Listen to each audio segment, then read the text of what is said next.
Inlet of the Whanock River had been home to the Owicano people for hundreds of years.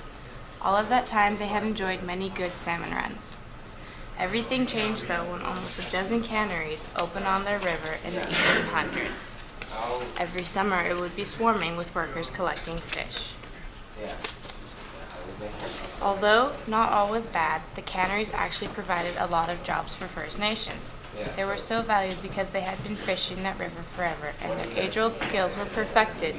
They eventually became the backbone of the cannery workforce. The men fished while the women canned. There were many different nationalities working at the canneries: European, First Nations, Japanese, and Chinese. Even though there were many different nationalities working together, the First Nations were always discriminated against. For example, they always had to pay more at the company store than white workers had to. Everyone that worked there also lived in the cannery's village. The village was highly segregated.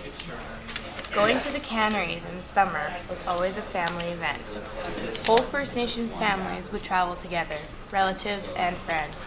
But no matter how big the family, they only ever got a small 2-bedroom cabin. Even though the living and working conditions were harsh, many had very good memories about the canneries in the summer.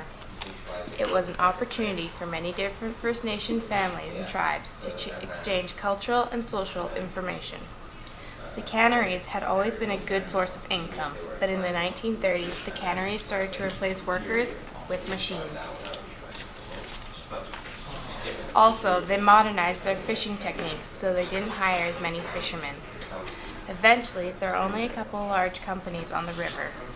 They had a lot of power and refused to pay a fair price for fish. They also started making people pay more for renting boats. This caused a lot of fishermen to go into debt, and after the Depression, there were barely any left.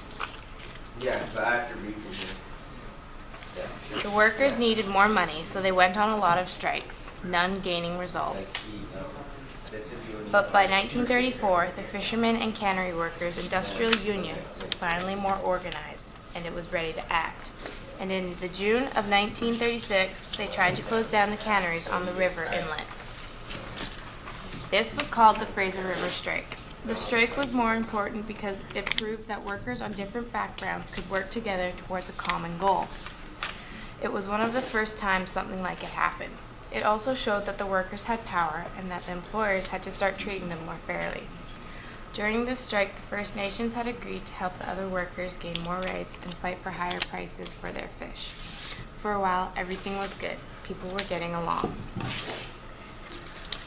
But after the strike was over, the other workers didn't want anything to do with the First Nations. They refused to help them get their Aboriginal rights. So even though the strike was good, because the workers finally had a voice, and the First Nations still felt very betrayed.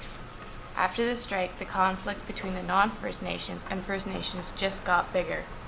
So in conclusion, the canneries didn't really help the First Nations. Maybe it did for a bit because they had a good source of income, but in the end, it didn't get them any closer to finally